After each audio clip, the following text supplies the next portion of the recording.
You're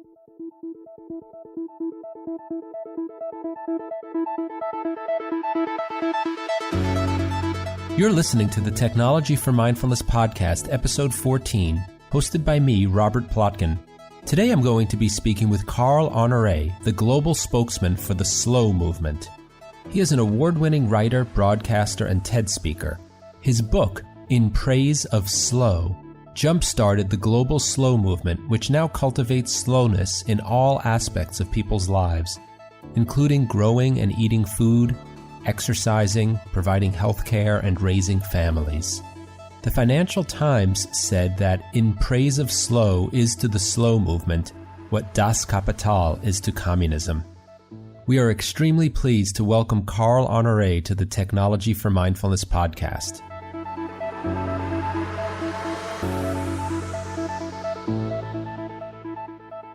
Hi, this is Robert Potkin, the host of the Technology for Mindfulness podcast. Today I'll be interviewing Carl Honoré, who advocates balancing our never-ending quest for speed by consciously introducing slowness into our lives. In the spirit of slowness, I'd like to share an exercise that will help you experience interacting slowly with technology. Go to your smartphone or your computer or tablet and find a short news article, something no more than a few paragraphs long. It could be on a news website or on Facebook or an article that someone has forwarded to you. Now set a timer for 2 minutes and start reading the article. The purpose of this exercise is to focus on reading the news article and doing nothing else for the full 2 minutes. If you finish reading the article before the 2 minutes is up, go back and reread it, either from the beginning or by returning to a part you found interesting or perhaps confusing. Or just take the remaining time to think about what you've just read, all without doing anything else.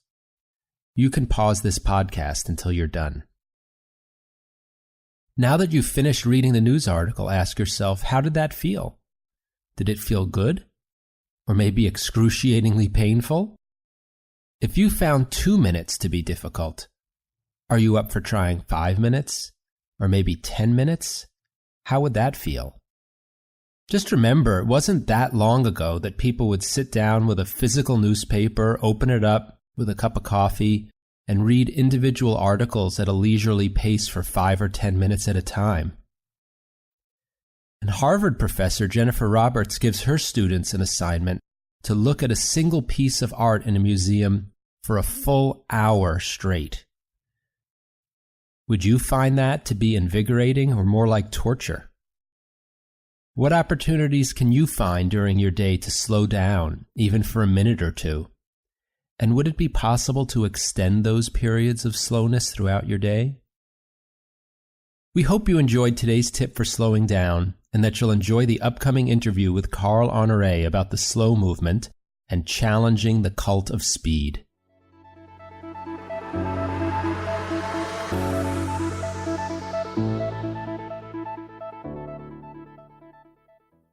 Hi, Carl, and welcome to the Technology for Mindfulness podcast.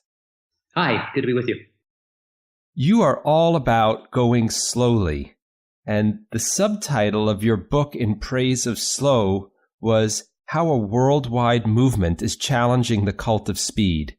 Could you start out by telling us a little bit about what that cult of speed is and why you're so passionate about helping people to challenge it?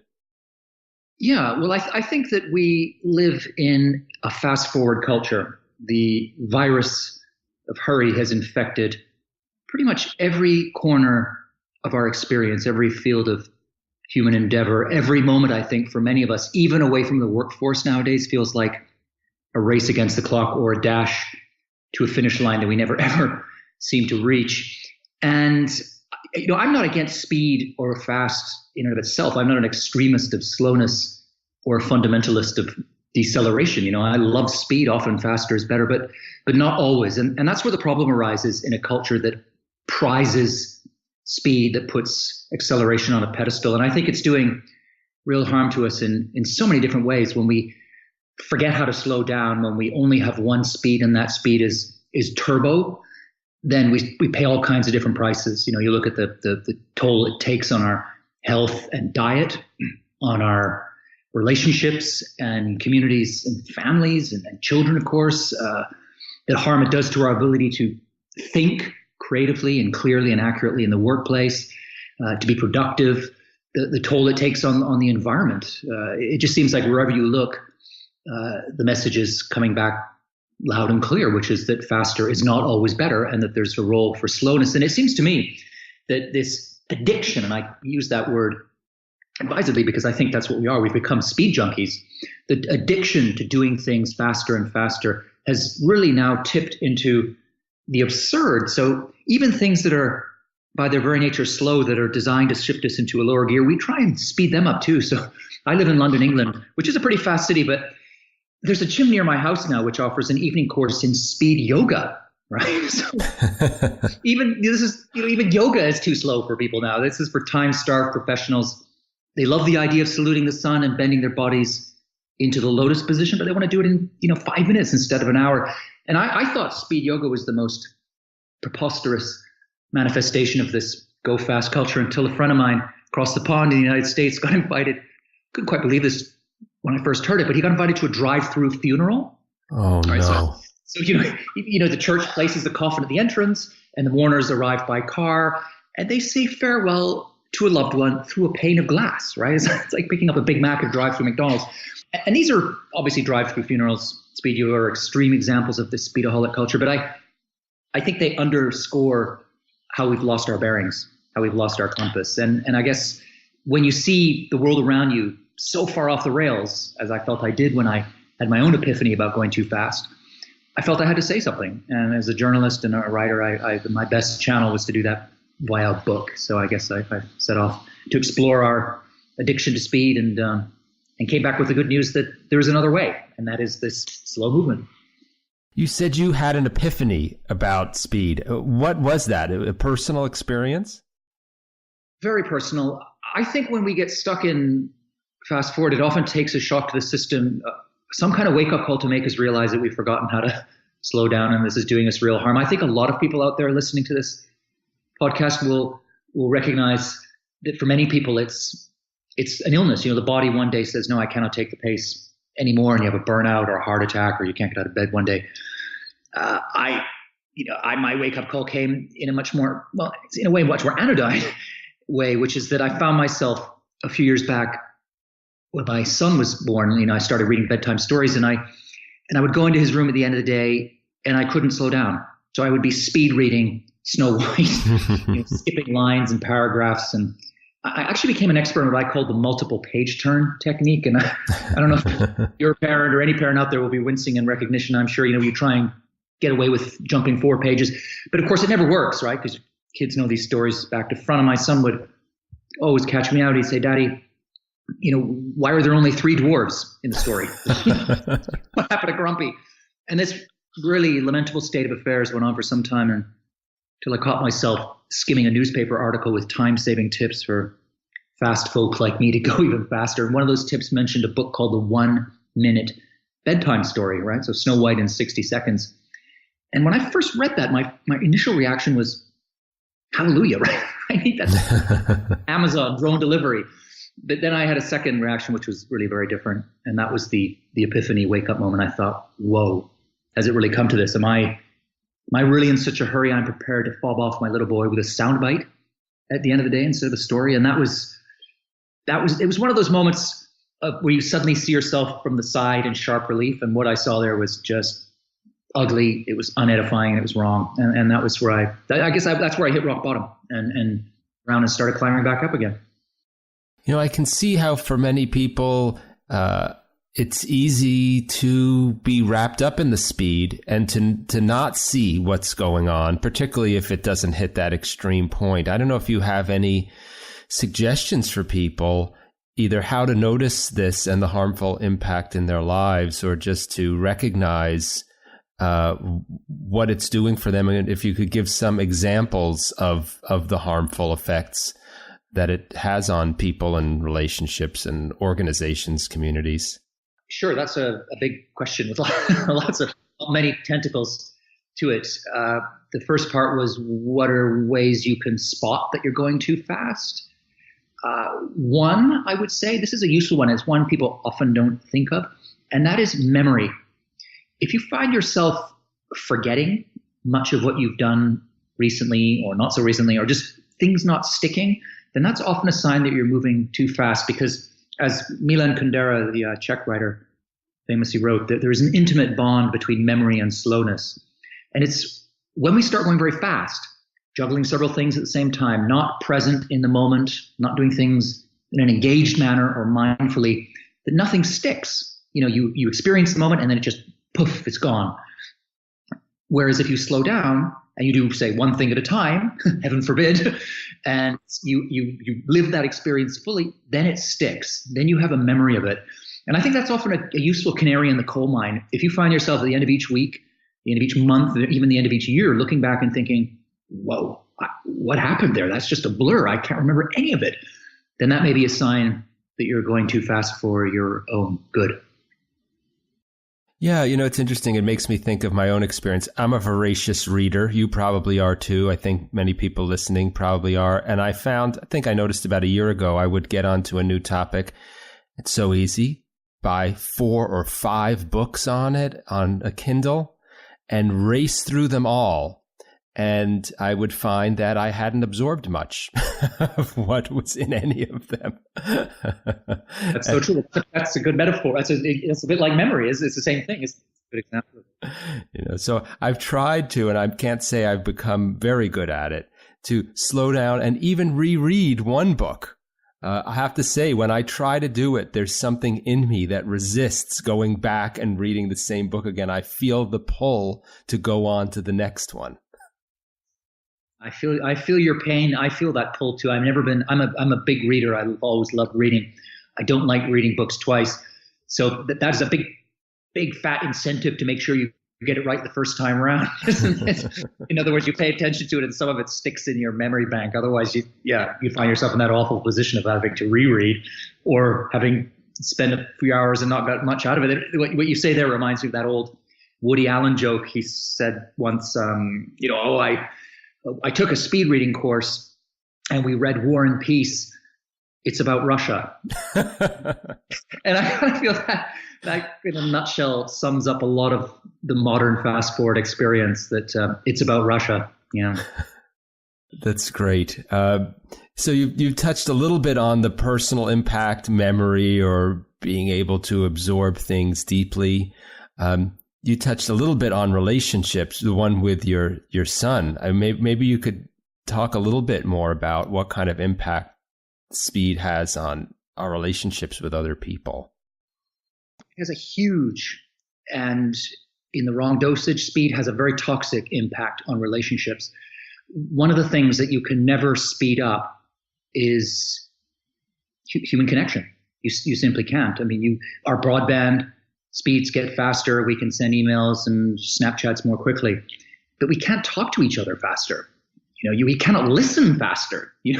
People are not podcasts. You can't switch it to 1.5 or 2 because you get a little bit bored. You have to slow down, find the right rhythm, connect with that person's tempo, be present in order to listen and really hear that person and have them understand that you're listening and hearing.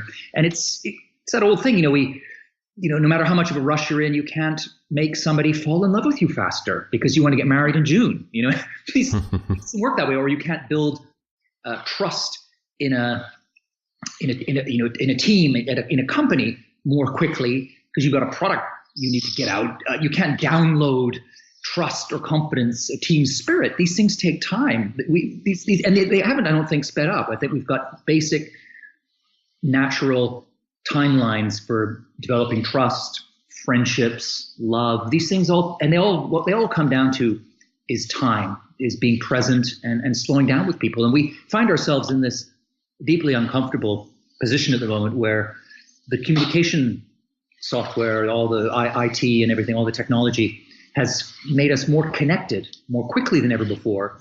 But in some ways, I think because we misuse the gadgets, we end up being more disconnected and more alone. And this is something you're finding. I live in Britain. You see it in the statistics here. People, the rising rates of loneliness. You see it around the world. It's not an uncommon phenomenon now that people have 923 friends on Facebook, but when they're in a really dark place, they don't have anyone to turn to, because in a sense we've devalued the currency of love, say, or romance. You could Tinder, right? Or we've developed the currency of friendship by calling what we have on Facebook friends. Now, I'm not in any way, I want to jump in here and underscore a point up front, which is that I'm not a Luddite. I'm not against the technology. I have it all. I have a lot of friends on Facebook, and I love my iPhone, and I'm speaking to you through my MacBook. I would not give up my gadgets for anything. But I think the whole thing with the technology is about knowing when to use it for its speed, and then when to back off and go into the offline, monomedia, slow human pace of contact in the real world. And it's about that dance between the two, between the fast and the slow. Yeah, there's a lot to unpack here. One of the things I hear you saying is, I think, that as the technology enables us to communicate more quickly, we might have a tendency to just use it that way to communicate more quickly, whether or not that really helps us connect. Is that fair? Yes, that's it. And I think that's a useful analogy there for everything to do with this fast, slow conversation we're having about that faster is not always better. We may be able to communicate more quickly now, but are we communicating better or more richly? I would argue that it depends on the person and how they're using the technology. If you get the right balance between the online, the quick, and the offline and the slow, then I think, yes, you probably are able to communicate better than perhaps our ancestors did. But how many of us do get that balance right? How many of us are not distracted when we're at the dining room table or kitchen table with our children, wondering what's going on in our inbox, when we should be looking in their eyes and listening what happened in the playground today, right? So I think it's about, again, it comes back to how we use the technology. But in a world where the tech is getting faster and faster, the temptation or even the suspicion is that as human beings, the way for us to keep a foothold in this modern world is for us to go faster. And I would argue that the opposite is true, that as the tech gets faster, that's when we need to slow down even more, right? Because we're never going to be able to compete with the technology on, bit crunching data and all the kind of stuff that AI is going to do. Where human beings have comparative advantage or a USP is in the slow stuff. It's in listening. It's in connection. It's in touching one another and making people feel good. It's in creative thinking, and I'm sure we'll come to this later, but the bond between creativity and slowness, taking time to let ideas percolate and cross-fertilize and so on. We haven't got machines that can do that yet. That's down to the human being, and human beings create best when they do what psychologists call slow thinking. So the basic message coming out of all this is that it's about that gear change again. You going fast when you need to, letting the tech do the fast stuff that it does better, and then making sure that we create lots of time and space and give lots of oxygen to the slow end of the equation as human beings. I wonder how you would suggest to people that they work on resisting, so to speak, the temptation that technology can create to act more quickly. It's very powerful. I certainly feel it when I'm text messaging to write something quickly and short. I've just read something recently suggesting that because email and text can be sent so quickly, that means we should no longer be using formal introductions. Dear Carl, sincerely regards, Robert. So it's not just a temptation. Often the technology is promoted and marketed in a way to suggest that people use it in a fast way. There's very strong forces out there, maybe not forcing people in that direction, but strongly suggesting at least that people act in a certain way with their technology. I wonder, what suggestions you would have for people on how to stand up for themselves in the face of all of that. I think you're right, but there is a pressure out there to use the technology and faster and faster. I'm not always convinced that it's necessarily the companies who behind the technology who are peddling that view. I think there's just a general cultural drift towards the idea that faster is better. So you put in our hands a fast tool, and what do? Well, we think just because of what's around us in the ether, by osmosis, what we've picked up in daily life, we think, okay, here's a fast gadget. I'm going to push it to the limit and get even faster. So I'll stop saying, dear Robert, thank you, Carl. I'll just get straight to the point. I just drilling down on that a little bit more. I think that is one way to resist the pressure always to go faster and faster. I mean, how long does it take? I'm not seeing any studies, but it can't take more than a couple of seconds to type "Dear Robert" for most people. And yet, the kind of payoff you get at the other end when the person feels that they're being addressed as a person, right? They're being heard, they're being maybe even honored in a sense. I think those little words, those phrases, those little social moments and social rituals that have always existed and exist across all human civilizations are there for a purpose. Partly they're there to slow us down, as a kind of social acknowledgement of the other. And I think if we throw them out the window, then that what is already a cold, functional medium of communication becomes even more so. And I think because we are all about communication and trying to transmit emotion and understanding and nuance, we need to defend those things. So, just as one example of how a listener can reclaim some slowness or can dial down a bit of the speed and the pressure to go fast with the technology, just make sure you say no to that tendency to drop the dears and the thank yous at the end. Just put them in, and you're talking about a couple of seconds here, a couple of seconds there, but I think the payoff is much greater than that. Another couple of examples of things that I do personally, and I, when I work with companies and so on and communities that I recommend and I see works very well, and a lot of people weirdly aren't aware of this, is just to use the notification settings in the phone. They all come in the on position, which means that the email comes to you instantly, the text message, the Snapchat, everything. Just go in and turn them off. You may not have them all off all the time, but pick your moments to have them on. And I find certainly for me that makes a huge difference, knowing that I'm not going to be distracted by an incoming message unless I've decided that in this block of time I am receptive and I'm okay with being distracted by the message, or I'm even waiting for it. The rest of the time, I'll go in when my brain shifts into that mode where I'm not getting anything done. I just need a little bit of a break, and I'll then go in and look in the email on my own terms, at my own tempo. And that, it sounds like a very small change to make, to turn off the notifications, but I heartily recommend it because I think people will find it makes a big, big difference. Another tip, I suppose, or hack, if you like, is, and people have heard this in different forms, is just to have times when you not just turn off the notifications, you actually turn off the gadget completely. That little red button that says off on the side, just use it from time to time. So maybe if in the workday you say, there's a couple hours in the morning when I'll be online, or I'm going to check email or my messages in these 4 slots during the day for 15 minutes, whatever works for the person, because there's no one size fits all here. But just to establish the principle that there are boundaries and that there are limits and that we need them, that they're good for us. And that does make a difference. A final little footnote or addendum to that last tip is that if you're moving from being someone who is instantly reachable all the time, 24/7, to being somebody who ring fences off time when you're not reachable, you need to let other people know. What I'm saying is you cannot arrive and declare unilateral slowness in a world that is so connected and where expectations are so high. No man is an island. John Donne said that all those years ago. It's even more so today. So I think it's crucial to bring people along with you, to explain to them why you're not going to be available at 10:30 p.m. on a Tuesday night anymore, or why Sunday mornings you won't be getting back to your work email, and explain in your social circle and in your company, your workplace. And what people often find is that they think it's really scary to come forward and say, I might be downing tools or shutting down for a little bit of time.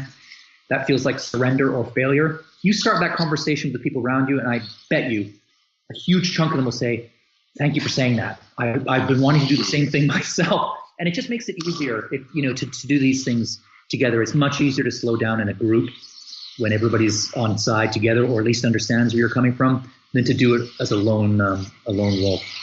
Just one other little thought here, and this is something I came across recently, which I like very much, which has to do with holidays and vacation time.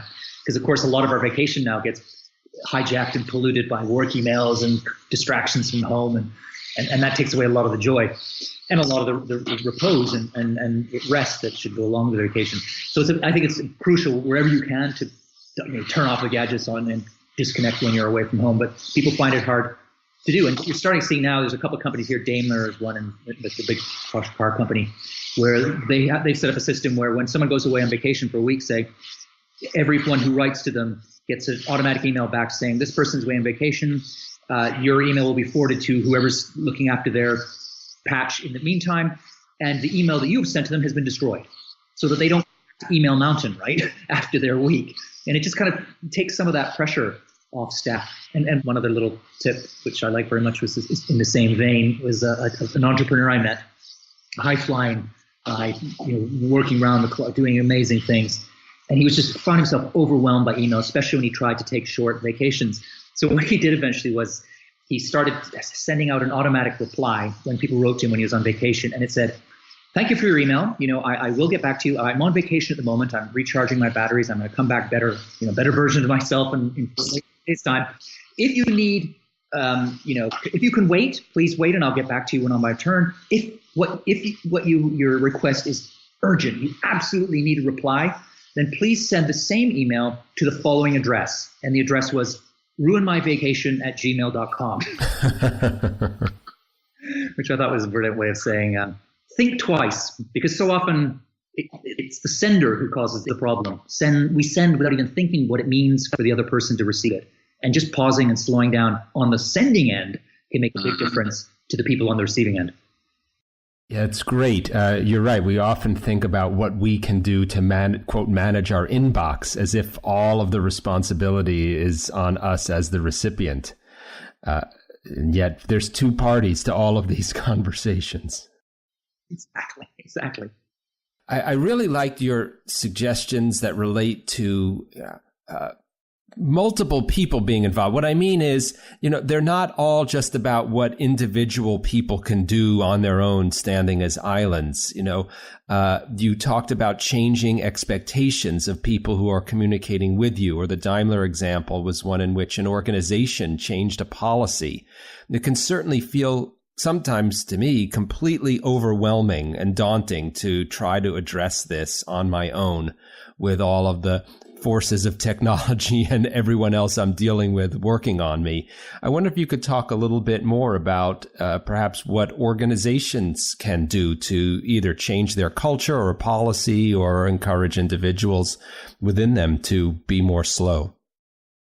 Well, there are all kinds of conversations now going on from the C-suite down around how to get the most out of technology, because people at every level in companies, everyone is feeling overwhelmed, overwrought, too distracted, unable to focus. And so there's definitely a consensus that something is not right, that we haven't got the right social norms or etiquette, cultural protocol wrapped around the gadgets, and therefore the gadgets are calling the shots, and that's not good. So I come back to what I said a little earlier about how it's important not to impose a one-size-fits-all recipe, but to try for each company to pause and take time for everybody to sit around and say, okay, what would it look like if we got control of this technology? And then from there, taking, running pilot projects, right? I think part of what scares companies when it comes time to change the way they use tech, they think, oh no, if we do this, then it doesn't work, we're toast. Well, you're not if you do it for a week. Why not have a week where everybody in the company, I've seen this, companies do this, everybody is allowed to book, say, 10 hours when they're not reachable by phone.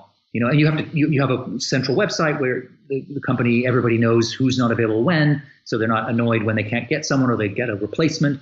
And then at the end of the week, everybody sits around and says, well, what did that feel like? What did we like? What did we not like? Could we tweak it? Was it completely wrong for us? And I think those sort of baby steps and pilot projects is a really good way of thinking about how to change the way companies use gadgets. So within that example, I gave one illustration of what companies are doing, allowing staff to turn themselves off at certain times. Another, Volkswagen made a big shift. They tweaked their BlackBerry servers so that most of their staff could no longer receive, and this is a big company, a global supply chain, could not receive emails or send them outside working hours. And first of all, when you hear that, think, whoa, that sounds like a suicide note, right, from a big company like that. But in fact, what Volkswagen did was what so few companies do, which is they did that thing of pushing pause, and they said, who really needs to be reachable outside working hours? And they found that most of the staff did not. It wasn't that. The most emails that were chasing Volkswagen staff home that they were looking at the dinner table or frantically trying to answer in bed before their partner came back from brushing his or her teeth, so they didn't know you're on your email again. Most of those emails were not that important. They were urgent because email just oozes urgency by its very nature, but they weren't that important. They could have waited till tomorrow, or they would have been overtaken by events. Or if the person who'd sent them had been forced to think about it, they wouldn't have sent them in the first place. And Volkswagen's had so much success with that other companies have followed suit.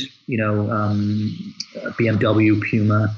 The German Ministry of the Interior has a similar rule now, where managers can't contact their staff outside working hours unless it's an emergency.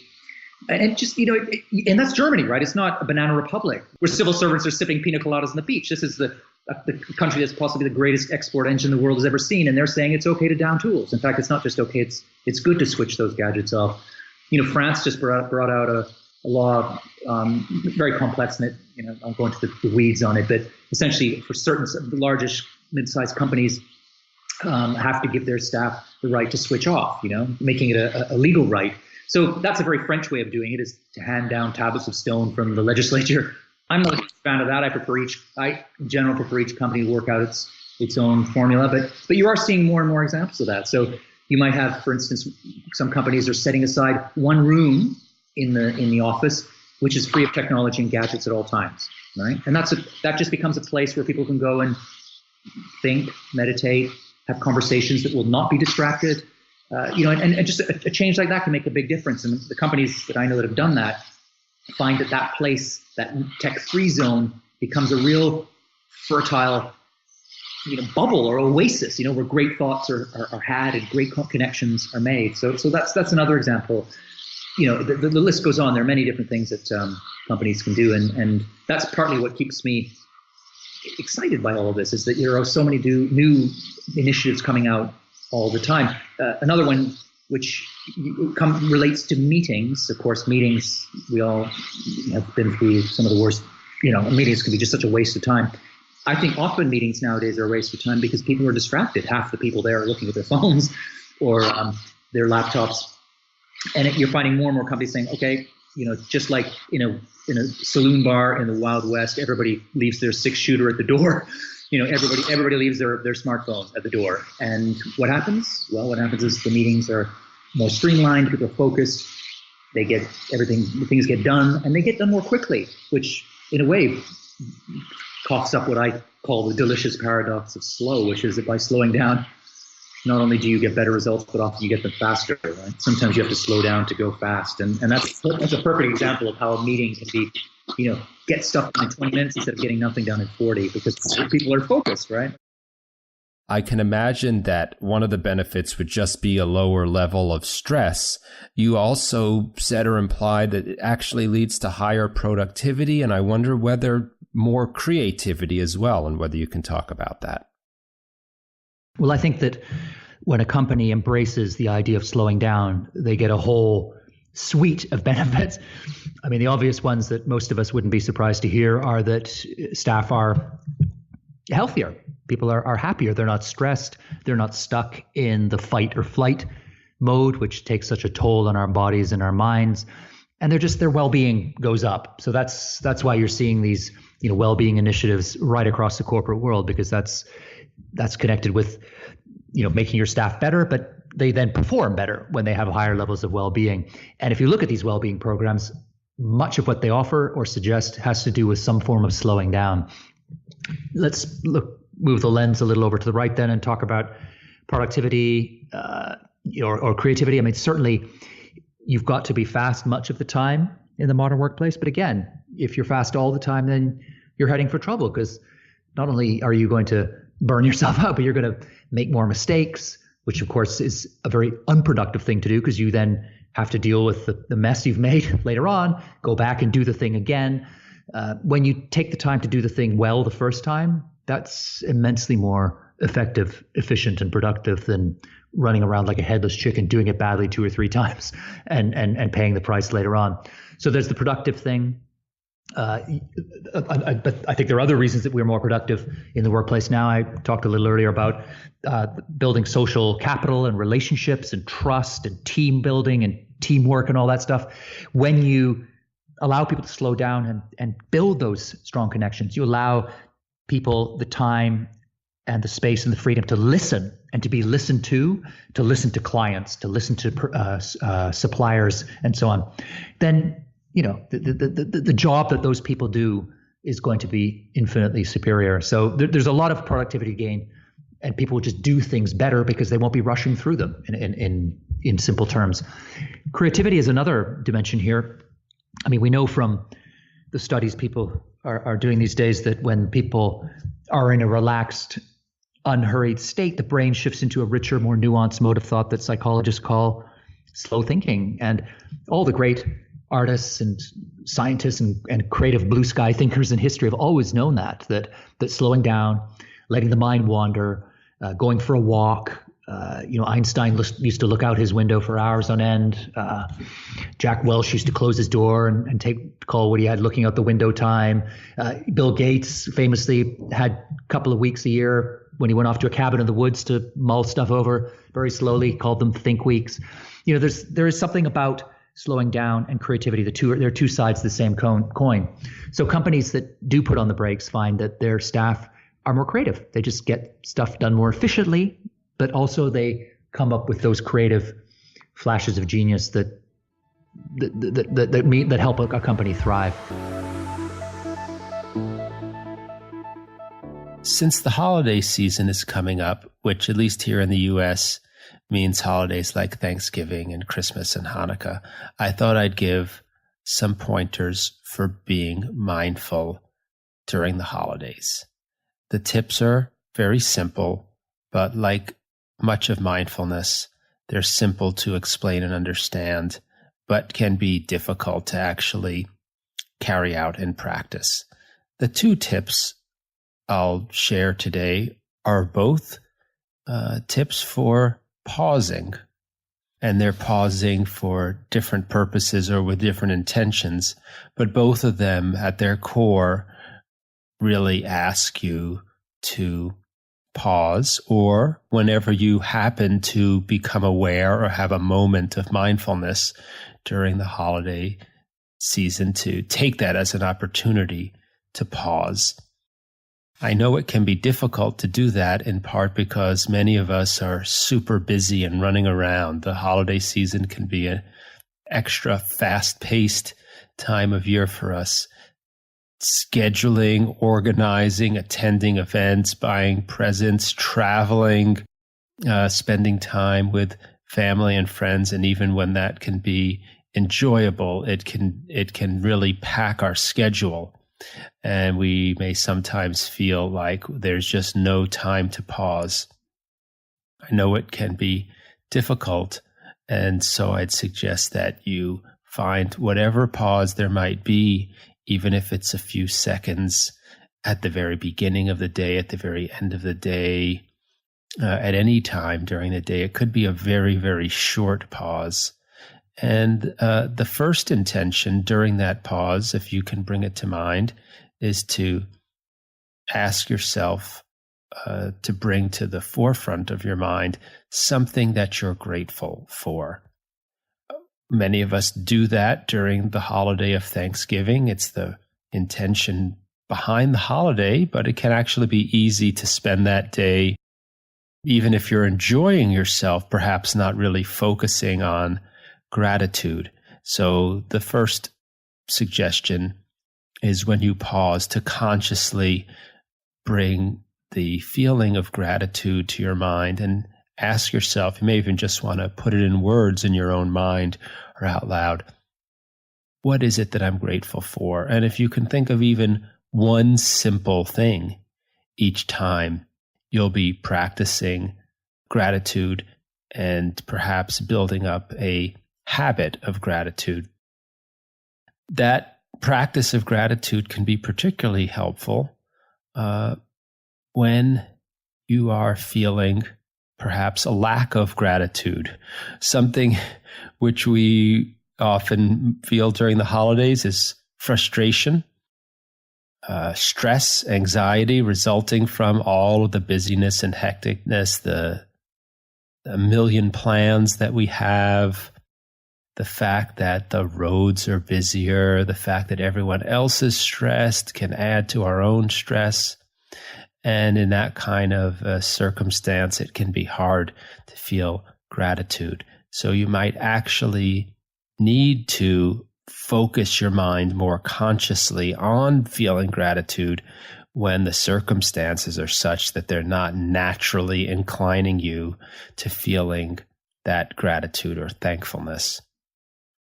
But mentioning that the holidays can be a stressful time, when you pause, you might set a different intention some of the time as well. Not just gratitude, but just pause and ask yourself or focus in on what is the negative feeling that you're feeling. And if I could make one suggestion about this, certainly you can go wherever it feels best for you. What I might suggest is to just focus on what that feeling is. Might be that you're at an event with family, let's say, and there's interactions that are frustrating, that you find always frustrating, and those kinds of situations. And you might just ask yourself to focus on what the bodily feeling is, what the direct sensation is. Does your heart feel tense? Is your breathing shallow? Do you feel heat in your head or a pit in your stomach? And see if you can focus on the direct physical sensation. One thing you might find is that by focusing on the direct feeling, you may be less inclined to travel down that path of thought about the thing that's frustrating you, and experience what's called the second arrow, where you have some initial negative feeling or reaction. You might feel aggravated about something or annoyed, and then feel indignant about the annoyance, and then travel down that cascade of negative feelings, which resulted from the initial negative feeling, which may not have been that negative, but once you go down the rabbit hole, so to speak, you might find that you're feeling much worse. So paying attention to the direct physical sensation has its own direct benefit, may or may not result in you not feeling that second arrow, but I'd suggest you try it. See if you can just focus on, is my breath shallow? Is it fast? Is my heart beating faster? And focus on the heart then, if it is. Focus on the breath, if it's fast or shallow. Focus on whatever the feeling is, the direct physical sensation that's associated with the negative feeling that you're having. And sometimes you might find that by focusing on the feeling and being present with it without judgment, you might find that it passes at some point. And whether it passes or not, you may just become a little bit more familiar with what that feeling is and then move on. I hope you find these tips for the holidays helpful and that you enjoy the interview. And I wonder, I've had my own speculation about why Silicon Valley's been complaining for at least a decade that we haven't had any more really big breakthrough ideas, let's say in the IT world at least. You hear a lot of moaning about this fact. And I just keep wondering whether it has something to do with this kind of speed and fragmented attention that we've all developed, and I'm sure it goes on within tech companies. I wonder if you have any thoughts about not just, let's say, everyday creativity, but those kinds of big, deep insights and what's needed to cultivate them. Yeah, I think that's true. I think that there's the small little creativity wins that you can get when one person has a couple of days off or a morning to go windsurfing instead of sitting in front of their computer. And those are wonderful incremental injections of creativity. We need those. Companies need them. Governments need them. Schools need them. But I think that I don't think there's any scientific proof of any of it, but I suspect that there is a deeper kind of generational cohort creativity reservoir out there as well. And if together, because so much of what comes out creatively, especially in this complex world, is not just one person sitting in a room and coming out with a perfect eureka solution. It's people working together, creating almost like a kind of wired single brain. And if our wired single brain is made up of lots of very distracted, very stressed, overrushed, overwrought, attention deficit ravaged individual brains, then that collective brain is going to display a lot of those same symptoms and qualities. And I suspect that there is something to that. I've read similar things and had similar thoughts myself about this lack of, really exciting. It feels like Silicon Valley is just in the business of tweaking now, right? I mean, the iPhone is a classic example of ho-hum product launch, right? I mean, when was the last time they did anything at Apple that really got anybody's heart racing? So I wonder if, I suspect that there is something to that theory, that because we are all individually racing around, that the collective team creativity or creative moment just doesn't have the same punch as it did before. And I don't know, I mean, it would take a historian to go back and map out, or maybe a data statistician as well, to map out little surges in creativity and compare them against pace of life and so on. I mean, I certainly, in the Industrial Revolution, there was a time where there was a great time of, in England especially, creative breakthroughs and so on, and then it plateaued out again. It seems to get to a point where, maybe it's partly that low-hanging fruit gets created, and then it's harder to come up with to pick the creative fruit higher up the tree. I'm sure it's partly that, but I think it's partly also that the acceleration of the society, and Victorian Britain had this same problem as well. Some of the earlier complaints you hear about the pace of life going fast came from the big, London and so on, the big cities of the new industrial age, once they got to a point where everything was going so fast and everybody felt overwhelmed. And maybe there's a kind of overlap there, or a mapping onto the plateauing of creative breakthroughs. I don't know enough about the timelines there, but that's an interesting, subject to delve into, I think.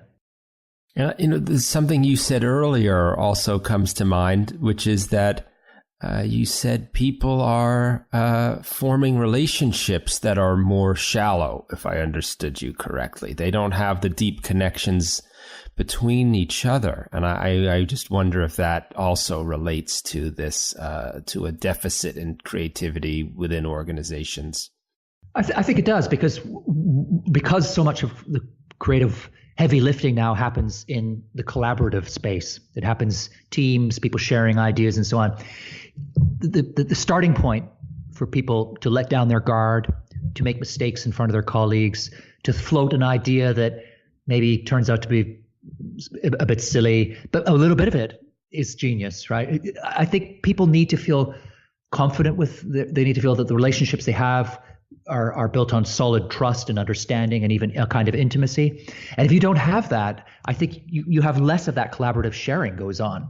And so I think there probably is an argument here that the kind of artificialization, if I sort of coin a term, of our relations, or the superficialization, these superficial relations and these very fast, communications that go on in the workplace without people even saying "Dear John" or whatever, that comes out the other end of the sausage machine in the form of teams, collaborative teams that just don't have the cohesion and the human social capital and depth to deliver the great creative breakthroughs. That makes sense to me as an argument.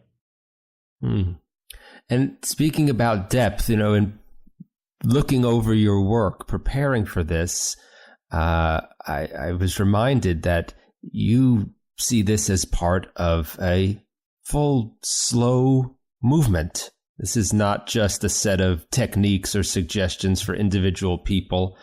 It's very exciting. I know we're not going to have time to talk about all of the different components of it. We've been focused so far mostly on individuals in their daily lives and companies.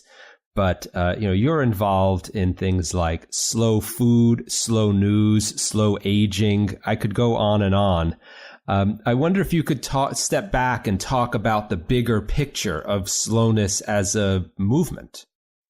Well, I think that we are in a particular moment in history now, and it seems to me that we've been on an upward curve of acceleration now for at least 150 years, since the dawn of the industrial era. things getting faster and faster, pretty much every component of our experience, our lives getting more quick. And I think I would argue that for the most part, that was doing more good than bad. But in the last sort of maybe 10, 15 years, I think the pendulum has swung to the other end of the spectrum now, or the dial has moved over to the other end. And this constant acceleration, this obsession with doing everything faster is now doing us real harm. And because of that, this whole slow culture quake has erupted. I mean, there have always been voices calling for some slowness throughout history. You can go back as far as the Romans, people complaining that some things are moving too fast, or that people are too obsessed with their timepieces or their sundials. This is not a new piece of angst, but what it is a question of degree. And I think that we're now entering a stage where speed is in the game of diminishing returns, and more of us realize it. And because of that, I think that we're heading towards something that goes far beyond, because people think, oh, the slow movement, you read about that in the Sunday paper and it's gone too. No, I think that we're talking about a deep tectonic seismic shift here. And I'm going to say the two words cultural revolution, and they're big words, I realize that, but I think that's not only what we need, but it's what's coming, because there's no other way forward. We cannot get any faster. We're bumping up against the limits of what the human body, the human mind can take. We're certainly bumping up against the limits. In fact, in some ways, I think we've gone beyond what the planet can take. The economy, I mean, we got a slight reprieve from the total meltdown we suffered in 2007, 2008, but goodness me, it's still deeply, deeply dysfunctional and sclerotic. The system is the system that we've kind of carried on, turbo capitalism, turbo consumption, all of that stuff is now broken, I think, and we need some kind of revival, some kind of new way of thinking about how we run our markets, financial markets, how we build things, how we consume, how we live together, how we talk, how we communicate. And I think the slow movement is a big part of that. I would say it's at the center of that conversation. And, we still have a long way to go. I'm a natural optimist, but I do think that the slow revolution will probably be slow. We're not going to create a perfectly slow world, next week or next month or next year even. But the fact that more and more people are getting on board, looking for ways to put on the brakes, and that taboo I talked about earlier on, the taboo against the very idea of slowness, I think that taboo is starting to weaken and wane, and that's going to make it easier for people to say, you know what, I'm going to slow down here, and I'm not going to be ashamed. I'm not going to feel guilty. I'm not going to be afraid, because it's the right thing to do for me, the people around me, for the planet, for my community. And I think that the more people who do that, and more people are doing it, the easier it gets for the rest of us. And so I started off on this journey as kind of the sort of, I don't know, whatever you want to call it, the spokesperson for slow, or godfather of slow, whatever, all those years ago, 10, 12 years ago. And I feel a lot more optimistic today than I did back then. I feel much less like a lone voice in the wilderness. And it feels like people are getting it more and more. So it's important to keep our chins and our heads up, because we can turn this around. One thing I'm curious about is, with all of these different sub-movements, I remember becoming aware of slow food quite a long time ago. I don't remember exactly when. And I always wonder, will people who are really focused on food stay involved in that and not extrapolate from it in their own lives? Or do you see that happening? Do you see this becoming something that's bigger than people's attention to individual topics and slowness? I think I had that same worry when I first began to investigate how and where people were slowing down, and finding that they often started in one particular field of human activity. So for many people it was food, others might come into slowing down through design, others through travel, others through education. But what I've discovered pretty quickly, and what I've seen right across the board since then, is that people don't stop. Once they taste the fruits of slow in one realm of their lives, they want to apply that same philosophy elsewhere. So someone who starts off thinking, you know what, I'm going to take a bit more time over my food. I'm going to enjoy eating it around the table without the gadgets switched on. I'm going to do slow food, right? I find people like that very often move on to rethinking how they read bedtime stories, or how they use their gadgets at work, right? Because it just starts off that conversation in your own mind, because you've had an experience, you've lived it. Because it's one thing to read about the benefits and the joys and the virtues of slowing down. It's quite another to live it and to feel it. And once people feel it, whether it's at the dinner table, in the bedroom, of course, there's a whole slow sex movement, in the classroom, the slow education movement, on holiday, the slow travel movement, at hospital, the slow medicine movement, wherever you go, people are using this idea. People will think, okay, that worked here. Maybe it works in another part of my life. And so that for me is is more grounds for optimism, because it shows that the movement can cross-fertilize and cross-pollinate, and it can stitch itself together into something coherent and powerful. That's really great. Let me end then on asking you to let people who are listening know, perhaps you've given them many suggestions for what they can do individually. Where can they go to join with other people, to hear more from you about how to slow down? Well, I think the easiest place, certainly the first place I would recommend is my website, because that has, you can go to the links page there and find, reams and reams of organizations around the world that are doing slow things. And you're bound to find one in your own neighborhood or your own town or something. So that's a good place to jump in, I think, is my links page. But, I've got a lot of other stuff on there, which has, all the information about why slowing down is good. There's video, there's audio, and it just is a good place to jump off from. It's the easy place to find. It's just my name, Honoré.com. So www.carlhonore.com. And I would also urge your listeners, if they want to get in touch, I get back to everybody with thoughts, observations, or if they want to share something they're doing slow-wise, or if they've got an organization out there doing this already that people don't necessarily know that much about, let me know and I'll put it up my links page. Because I think one of the things I found most thrilling and exhilarating about being at the center of all of this slow ferment is seeing those connections that occur, discovering that through my site, a Uruguayan architect connected with a doctor in Malaysia, and together they're doing something to do with food and medicine, stuff like that. It's just amazing. It just shows me how much potential there is here when people take the time and talk and listen and come back to listening again. Fantastic. It's really great. I know it can be very hard to do these things when you feel like you're doing it as an individual, and it's really helpful and motivating to have that social support and be working on it with others. So thanks for letting everyone know how they can connect around slowness. Thank you. And thanks so much for talking with me today. I really, really enjoyed it. I did too. It's been great talking to you.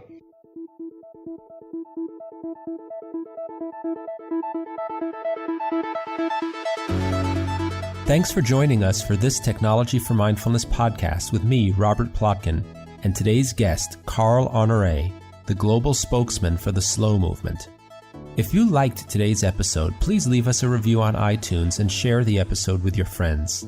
Those and all other links are in the show notes. And check out our blog at technologyformindfulness.com for information and tips about science, technology, and mindfulness.